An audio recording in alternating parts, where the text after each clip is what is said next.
പുതിയ വീഡിയോയിലേക്ക് എല്ലാ കൂട്ടുകാർക്കും സ്വാഗതം. ഇന്ന് ഞാൻ നിങ്ങളുമായി പങ്കുവെക്കുന്ന അപ്ഡേറ്റ് ഇന്ന് കഴിഞ്ഞ റോ എപ്പിസോഡിൽ നിന്ന് നമുക്ക് ലഭിച്ച കുറച്ച് സ്റ്റോറി ലൈൻ അപ്ഡേഷൻസ് ആണ്. അതിൽ ഒന്നാമത്തേത് അടുത്ത ആഴ്ചത്തെ റോ എപ്പിസോഡിലേക്ക് കൺഫേം ചെയ്ത മത്സരങ്ങളെ സംബന്ധിച്ചാണ്. നിലവിലെ വേൾഡ് ടാഗ് ടീം ചാമ്പ്യന്മാരായ ദ ഊസോസ് എന്ന ടീം, ആൽഫ അക്കാദമി എന്ന ടീമിലെ ഓട്ടിസ്, അക്കിറ ടൊസാവ തുടങ്ങിയവർക്കെതിരെ ടൈറ്റിൽ ഡിഫെൻഡ് ചെയ്യുന്ന ചാമ്പ്യൻഷിപ്പ് മത്സരം കൺഫേം ചെയ്തിട്ടുണ്ട്. അതുപോലെ തന്നെ വുമൻസ് ഡിവിഷനെ റെപ്രസെൻറ്റ് ചെയ്തുകൊണ്ട് മുൻ ഇന്റർ കോണ്ടിനെൻ്റൽ ചാമ്പ്യനായ മെക്സിനോ ഡുപ്രിയും നറ്റാലിയ എന്ന് പറയുന്ന റസ്ലറും നറ്റി എന്ന് പറയുന്ന ക്യാരക്ടറിലൂടെ നറ്റാലിയയുടെ ഒരു മത്സരം അടുത്ത റോ എപ്പിസോഡിലേക്ക് കൺഫേം ചെയ്തിട്ടുണ്ട്. ഇതുകൂടാതെ എലിമിനേഷൻ ചേംബർ ക്വാളിഫയിങ് മത്സരങ്ങൾ കൂടി അടുത്ത റോ എപ്പിസോഡിലേക്ക് കൺഫേം ചെയ്തിട്ടുണ്ട്. അത് മെൻസിൻ്റെ എലിമിനേഷൻ ചേംബറിലേക്കും വുമൻസിൻ്റെ എലിമിനേഷൻ ചേംബറിലേക്കുമുള്ള ക്വാളിഫയിങ് മത്സരമായിരിക്കും നമുക്ക് കാണാൻ സാധിക്കുക. രണ്ടാമത്തെ അപ്ഡേറ്റ് ബ്രീ ബെല്ല റോ ബ്രാൻഡിൻ്റെ ഭാഗം ആയിരിക്കുന്നു. കൂടാതെ ബ്രീ ബെല്ലയും നിക്കി ബെല്ലയും ചേർന്ന് ദി ബെല്ല ട്വിൻസ് എന്ന ടീം റീയൂണിയൻ ചെയ്യിപ്പിക്കുന്നുണ്ട്. അപ്പോൾ ഹോൾ ഓഫ് ഫെയിമേഴ്സായ ബെല്ല ട്വിൻസ് ഈ ഒരു റീയൂണിയൻ ചെയ്യിപ്പിച്ചപ്പോൾ അവരുടെ അടുത്ത ലക്ഷ്യം എന്താണെന്ന് അവർ വളരെ വ്യക്തമായി പറഞ്ഞിട്ടുണ്ട്. വുമൻസ് ടാഗ് ടീമിനാണ് അവർ വരുന്നത് എന്നും വുമൻസ് ടാഗ് ടീം ഹിസ്റ്ററിയിലെ ആദ്യത്തെ ടാഗ് ടീം തങ്ങളാണെന്നും ബെല്ല ട്വിൻസ് അവകാശപ്പെടുന്നുണ്ട്. അപ്പോൾ റിയ റിപ്ലി, ഇയോ സ്കൈ തുടങ്ങിയവരുടെ കൈവശമുള്ള ചാമ്പ്യൻഷിപ്പിന് റസൽമീനിയ 42 ബെല്ല ട്വിൻസ് ഒരു ചലഞ്ച് പ്രഖ്യാപിക്കാൻ സാധ്യതയുണ്ട്. അപ്പോൾ women's tag team title story ലൈനിൽ അല്ലെങ്കിൽ വുമൻസ് ടാഗ് ടീം ഡിവിഷൻ്റെ നിലവിൽ പോയിക്കൊണ്ടിരിക്കുന്ന സ്റ്റോറി ലൈൻ ഒന്നും കൂടി മെച്ചപ്പെടാനുള്ള സാധ്യതയാണ് ഇവിടെ തുറന്നു വന്നിട്ടുള്ളത്. മൂന്നാമത്തെ അപ്ഡേറ്റ് റോ എപ്പിസോഡിൽ നമുക്ക് കാണാൻ സാധിച്ച ഏക ചാമ്പ്യൻഷിപ്പ് മത്സരത്തെ സംബന്ധിച്ചാണ്.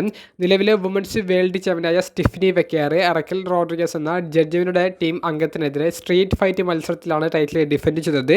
ഗംഭീരമായിട്ടുള്ള ഒരു സ്ട്രീറ്റ് ഫൈറ്റ് മത്സരമായിരുന്നു. Steel chair, kendo stick, chain, table, അതുപോലെ തന്നെ ട്രാഷ് ക്യാന് തുടങ്ങിയ വെപ്പൺസൊക്കെ ഈ ഒരു മത്സരത്തിൽ ഉപയോഗിച്ചിട്ടുണ്ടായിരുന്നു. സ്റ്റീൽ സ്റ്റെപ്പ് വരെ ഉപയോഗിക്കപ്പെടുന്നതായി നമുക്ക് കാണാൻ സാധിച്ചു.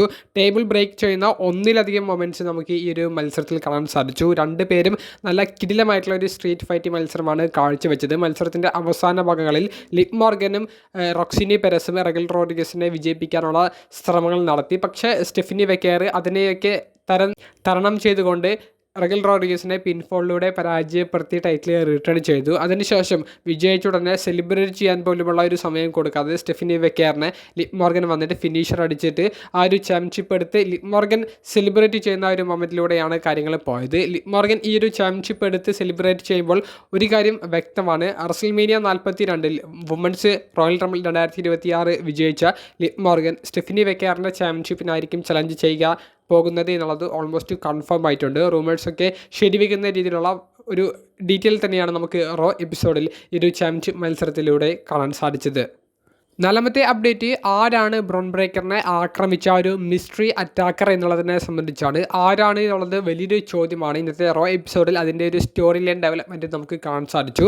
റോ എപ്പിസോഡ് ആരംഭിക്കുന്ന സമയത്ത് ബ്രോൺ ബ്രേക്കർ റോ എപ്പിസോഡിനെ ഒന്നടങ്കം മുൾമുനയിൽ നിർത്താൻ വേണ്ടിയിട്ടുള്ള ആ ക്യാരക്ടറിൻ്റെ വലിയൊരു ഫ്രസ്ട്രേഷനാണ് തുടക്കത്തിലെ കാണിക്കുന്നത്. പിന്നീട് ദ വിഷൻ ടീം വന്നിട്ടാണ് ബ്രോൺ ബ്രേക്കറിനെ ഒന്ന് തണുപ്പിക്കുന്നത്. ആദം പിയേഴ്സ് പിന്നീട് വന്ന് തനിക്കൊന്നും ഇതിൽ ചെയ്യാനില്ല എന്നും താനല്ല ഇതിന് പിറകിലെന്നും പറയുന്നുണ്ട്.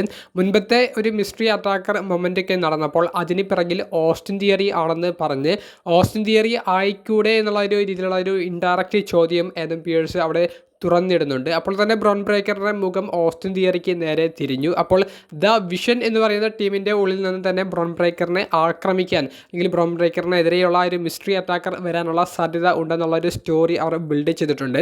ഇത് മാത്രമല്ല, ബ്രോൺസൺ റീഡ് വേഴ്സസ് പെൻഡ തമ്മിലുള്ള മത്സരത്തിൽ LA നൈറ്റിൻ്റെ ഒരു സഹായം പെൻഡയ്ക്ക് ലഭിച്ചപ്പോൾ കൗണ്ട് ഔട്ടിലൂടെ പെൻഡ ബ്രോൺസൺ റീഡിനെ പരാജയപ്പെടുത്തുന്നതായിട്ടും കാണാൻ സാധിച്ചു. അപ്പോൾ ദ വിഷൻ ടീമിന് പഴയ പോലെ ഒരു സ്ട്രോങ് ആയിട്ട് നിൽക്കാൻ സാധിക്കുന്നില്ല. ദ വിഷൻ ടീമിൻ്റെ ഉള്ളിൽ തന്നെ പ്രശ്നങ്ങളുണ്ട് എന്നുള്ള രീതിയിൽ മേജർ ആയിട്ടുള്ള ഒരു സ്റ്റെപ്പാണ് ഈ ദ വിഷൻ ടീമിനെ സംബന്ധിച്ച് ഇന്നത്തെ റോ എപ്പിസോഡിൽ നമുക്ക് കാണാൻ സാധിച്ചത്. അപ്പോൾ ബ്രോൺ ബ്രേക്കറിനെ ആക്രമിച്ച ഒരു മിസ്റ്ററി റെസ്ലർ അല്ലെങ്കിൽ മിസ്റ്ററി അറ്റാക്കർ ദ വിഷൻ ടീമിൻ്റെ ഉള്ളിൽ നിന്ന് തന്നെ ആയിരിക്കുമെന്നാണ് എൻ്റെ ഇപ്പോഴത്തെയും ഒരു അഭിപ്രായം. മിക്കവാറും അത് ലോഗൻ പോൾ ആയിരിക്കുമെന്നാണ് എനിക്ക് തോന്നുന്നത്. നിങ്ങൾക്ക് എന്താണ് തോന്നുന്നത് എന്നുള്ളത് കമൻറ്റ് ബോക്സിലൊന്ന് രേഖപ്പെടുത്തുക.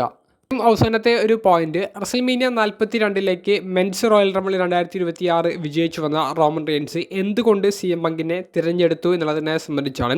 CM പങ്കിൻ്റെ കൈവശമുള്ള വേൾഡ് ഹെവി വെയ്റ്റ് ചാമ്പ്യൻഷിപ്പിന് റോമൻ റെയിൻസ് ചലഞ്ച് പ്രഖ്യാപിക്കാനുള്ള കുറച്ച് പോയിൻറ്റ്സാണ് നമ്മൾ പങ്കുവെക്കുന്നത്. അതിൽ ഒന്നാമത്തേത് പങ്ക് വേഴ്സസ് റോമൻ. ഇതൊരു മണി മാച്ചാണ്. അതായത് പക്ക പൈസ വരാൻ പറ്റുന്ന ഒരു മത്സരമായിട്ടാണ് WWE കാണുന്നത്. റസൽമീനിയ 42-ൻ്റെ രണ്ടാമത്തെ ദിവസത്തിലെ മെയിൻ ഇവൻ്റായിട്ട് ഇതിനേക്കാൾ മികച്ചൊരു മത്സരം ഇപ്പോഴത്തെ സിനാറിയോയിൽ WWE പ്രസൻറ്റ് ചെയ്യാൻ സാധിക്കില്ല. അതുകൊണ്ട് തന്നെ റസൽമീനിയ 42-ൽ റോമൻ വേഴ്സസ് പങ്ക് തമ്മിലുള്ള മത്സരം അവർ കൊണ്ടുവന്നു.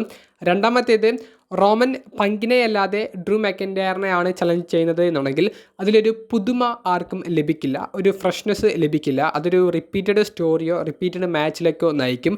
ട്രൈബൽ ചീഫ് ക്യാരക്ടറിൽ നിന്ന് തന്നെ റോമൻ റീൻസ് ഒരുപാടധികം തവണ 1-on-1 സ്റ്റൈലിൽ ഡ്രൂ മെക്കൻഡയറിനെതിരെ സ്റ്റോർ ചെയ്തിട്ടുണ്ട്. അപ്പോൾ അതിനൊരു ഫ്രഷ്നെസ് ലഭിക്കില്ല. അത് പങ്കിനുള്ള സാധ്യത വലിയ രീതിയിൽ വർദ്ധിപ്പിച്ചു എന്ന് പറയേണ്ടി വരും.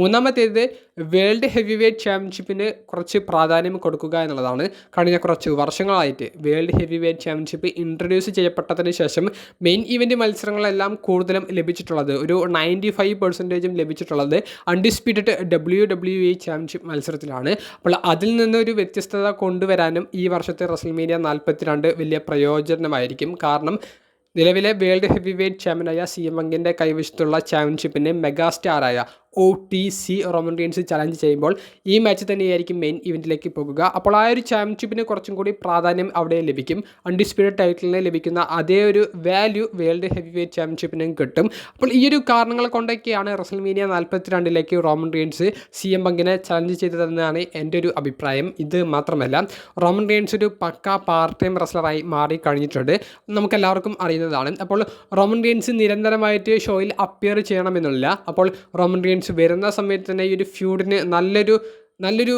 ബിൽഡപ്പ് അവർക്ക് കൊടുക്കാൻ സാധിക്കും. അപ്പോൾ ഒരു ഫ്രഷ്നെസ്, റോമൻ റീൻസ് എന്നാണ് വരാൻ പോകുന്നത്, ഇനി വന്നാൽ തന്നെ ഇവർക്കിടയിൽ എന്താണ് സംഭവിക്കുന്നത്, അത് കാണാനുള്ള ആളുകളുടെ ഒരു ക്യൂരിയോസിറ്റി വർദ്ധിക്കും. അതൊരു ബിഗ് ഫൈറ്റിന് മാത്രം ലഭിക്കുന്ന ഒരു ഫീലാണ്. ആ ഒരു ഫീല് റോമൻ വേഴ്സസ് പങ്കിന് തമ്മിലുള്ള നടക്കും. അതായത് ഇപ്പോൾ റോമൻ അല്ല മറ്റൊരു റെസ്ലറാണ് പങ്കിനെ ചലഞ്ച് ചെയ്യുന്നത് എന്നുണ്ടെങ്കിൽ അതൊരു ബിഗ് ഫൈറ്റ് ഫീൽ നൽകില്ല. മറിച്ച് റോമൻ റീൻസ് പങ്കിനെ ചലഞ്ച് ചെയ്യുമ്പോൾ അതൊരു ബിഗ് ഫൈറ്റ് ഫീൽ നൽകും. റോമൻ്റെ അടുത്ത അപ്പിയറൻസ്, അടുത്ത അപ്ഡേറ്റ്സ് അറിയാൻ വേണ്ടി എല്ലാവരും കാത്തു നിൽക്കും. ഇതേ സമയത്ത് തന്നെ പങ്ക് ചെറിയ ഫ്യൂഡുകളായിട്ട്, ഇപ്പോൾ ഫിൻ ബെലറിനെതിരെയുള്ള ഫ്യൂഡുകളായിട്ട് അദ്ദേഹം ആക്റ്റീവായിട്ട് നിൽക്കുകയും ചെയ്യും. അങ്ങനെ മൊത്തത്തിൽ റസൽമീനിയ 42 വരെ ഇവർക്കിത് കളർഫുള്ളാക്കി കൊണ്ടുപോകാൻ സാധിക്കുമെന്നാണ് എനിക്ക് തോന്നുന്നത്. നിങ്ങളുടെ അഭിപ്രായങ്ങൾ ഇന്നത്തെ റോ എപ്പിസോഡിനെ സംബന്ധിച്ചുള്ളതൊക്കെ കമൻറ്റ് ബോക്സിലൊന്ന് രേഖപ്പെടുത്തുക. റോ എപ്പിസോഡ് ഓവറോൾ നന്നായിട്ടുണ്ടായിരുന്നു എന്നാണ് എൻ്റെ വ്യക്തിപരമായിട്ടുള്ള ഒരു അഭിപ്രായം. നിങ്ങളുടെ പ്രതികരണങ്ങൾ കമൻറ്റ് ബോക്സിലൊന്ന് രേഖപ്പെടുത്തുക. അപ്പോൾ അടുത്തൊരു വീഡിയോയുമായി കാണുന്നത് വരെ ബൈ.